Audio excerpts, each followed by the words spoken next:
Good morning, class. Today we will be studying about Dr. C.V. Raman. Okay. So already this chapter was taught before. पहले मैंने ये पढ़ा दी थी, but फिर भी बहुत सारे बच्चे अभी ज्वाइन कर रहे थे, सभी के लिए ये वीडियो मैं बना रही हूँ. So the chapter name is the Raman effect.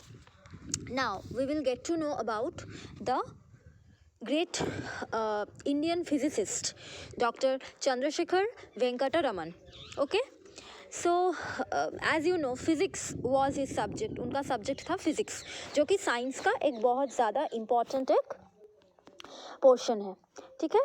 So we will talk about how he has invented a lot of inventions and what he had done, and उन्होंने हम लोगों के कंट्री के लिए क्या क्या कंट्रीब्यूशन दिए थे. Okay, so you see, I'm just reading it and I will be explaining it to you in Hindi as well. So listen to me very carefully. Sir Chandrasekhar Venkata Raman was an Indian physicist who was awarded the Nobel Prize in Physics in 1930 for his work on the scattering of light and for the discovery of the Raman effect, which is named after him. He possessed the curiosity of a little boy and the intuition of a great genius in understanding the secrets of nature. So basically उनको Nobel prize मिला था उनको physics में जो कि 1930 में मिला था for his work on the scattering of light and for the discovery of the Raman effect. तो उनका जो इन्वेंशंस था वो था scattering of light and for the discovery of the Raman effect. मतलब लाइट जो रोशनी है वो कैसे फैलता है उसके ऊपर, वो and discovery of the Raman effect, वो एक डिस्कवरी भी किए थे, उसके बारे में भी हम लोग जानेंगे. Which is named after him. Raman effect was basically, this Raman effect had been taken from his name because his name was Chandrasekhar Venkata Raman. He possessed the curiosity of a little boy and the intuition of a great genius. मतलब उनके पास उनका जो mind था वो different type का था. कैसे था? वो तो जब वो छोटे थे उनके पास वो छोटे छोटे बच्चों में बहुत ज़्यादा क्यूरियोसिटी होता है. क्यूरियोसिटी मतलब क्या है? जानने की इच्छा. ठीक है. तो उनमें वो भी था, उसके साथ उनमें अंडरस्टैंडिंग भी था. मतलब वो समझ लेते थे बहुत सारे कठिन जो चीज़ होता है वो सब कुछ समझ लेते थे. सीक्रेट्स ऑफ नेचर, प्रकृति के जो मिस्ट्रीज होते हैं ना, रहस्य होता है. प्रकृति मतलब नेचर जो है उनमें बहुत कुछ है, उसमें बहुत कुछ है जो हम लोगों को नहीं पता. बट वो सीवी रमन वो धीरे धीरे करके समझ रहे थे. ओके. नाउ सेकेंड पैराग्राफ में देखो क्या होता है. C V Raman was born on 7 November 1888 Tiruchirappalli, Tamil Nadu. His family moved to Visakhapatnam in Andhra Pradesh, but Raman pursued his education in Chennai Presidency College and he completed his graduation with a gold medal in physics. He studied MA in physics in the English medium in the same college. तो ये जो paragraph है, ये वाला जो paragraph है ना, इसमें उनके बारे में पूरा एजुकेशन के बारे में है. किसके बारे में है? उनके एजुकेशन के बारे में है. ठीक है. Now you see what he had done. तो हम लोगों को पता ही है कि वो फिजिक्स में माहिर थे. And he was born on 7 November 1888 in Tiruchirappalli, Tamil Nadu, and his family move to Visakhapatnam जो कि आंध्र प्रदेश में है. बट रमन जो थे, Raman pursued his education in Chennai presidency college. ये यहाँ पे देखो, यहाँ पे Chennai presidency college, and he completed his graduation with a gold medal in physics. तो उनको गोल्ड मेडल मिला था, उसको ना गोल्ड मेडल मिला था. तो आप लोगों को ये जानना ज़रूरी है कि जब किसी को पढ़ाई के लिए गोल्ड मेडल मिलता है, that means that person is the master in that subject. And he did his master degree also in physics in the English medium in same college. उन्होंने मास्टर्स भी किया था, मतलब post graduation. Without much encouragement, Raman entered the field of science and he was deeply attracted by the secrets of sound and light. He worked at the Indian association for the cultivation of science. तो वो IACS में काम किए थे. वो कहाँ पे काम किए थे? IACS, जो कि है Indian association for cultivation of science. Due to his achievements he earned an honoured place for India in the world of science and he laid the foundation of a scientific tradition of India by building up institutes for research, by publishing the science journals and by encouraging young scientists. तो वो क्या किए थे उनका जो मतलब मैं already तुम लोगों को बोल चुकी हूँ कि उनका बहुत ज़्यादा कंट्रीब्यूशन है। कंट्रीब्यूशन मतलब वो बहुत कुछ दिए थे इंडिया के लिए, साइंस के जो पार्ट है, साइंस के जो फील्ड है वहाँ पे। तो scientific tradition in India by building up institutes for research, मतलब वो साइंस तो एक रिसर्च बेस्ड स्टडी है, तो उसके लिए बहुत सारे रिसर्च जहाँ पे हो सकता है ऐसा टाइप का इंस्टीट्यूट उन्होंने बनाया था। उन्होंने साइंस जर्नल्स पेपर पब्लिश किए थे एंड यंग साइंटिस्ट के बहुत ज़्यादा वो प्रोत्साहन देते थे। Truly he is called the grand old man of the Indian science. तो आप लोगों को समझना है कि doctor CV. Raman was one of the great Indian physicist जो कि इंडिया के लिए बहुत कुछ किया एंड इंडियन साइंस फील्ड के लिए भी बहुत कुछ किया। Once when Raman was traveling to England by sea, he spent his leisure hours sitting on the upper deck of ship and enjoyed the beauty of the vast sea. The deep blue color of the Mediterranean Sea interested the scientist in him. Was the blue light due to the reflection of the blue sky? If so, how could it appear in the absence of light? Even when big waves rolled over the surface, the blue remained.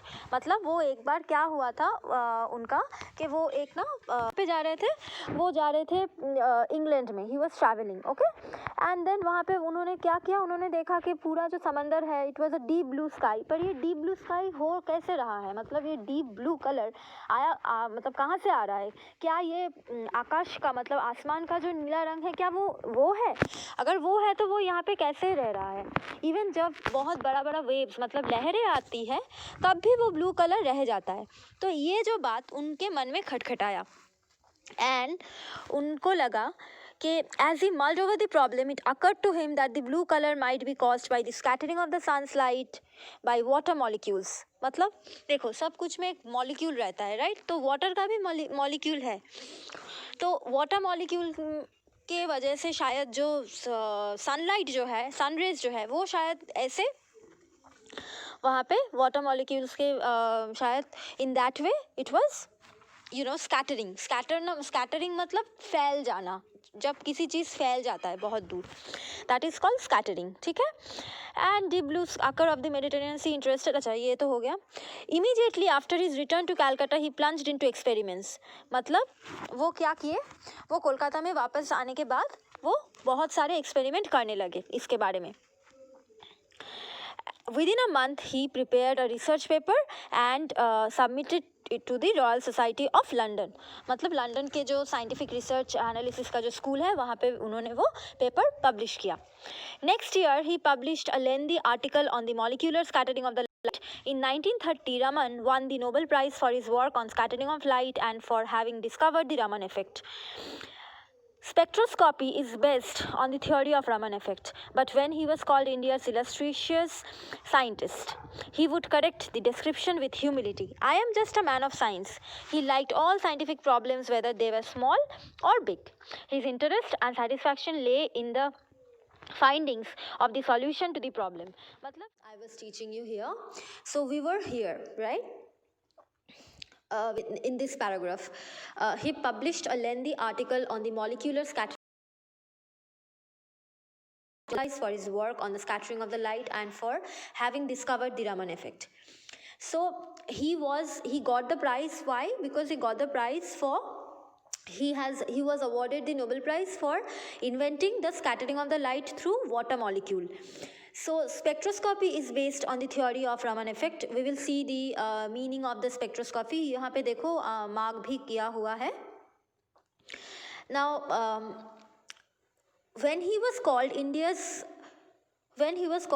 India's illustrious scientist, he would correct the description with humility. मतलब उनमें कोई अहंकार या फिर कोई ये नहीं था, कोई प्राइड नहीं था. He was never proud, but he was very kind, ठीक है? He was very kind and he had this humility. Humility is a great kind of a feature that everybody should have. Humility मतलब kindness.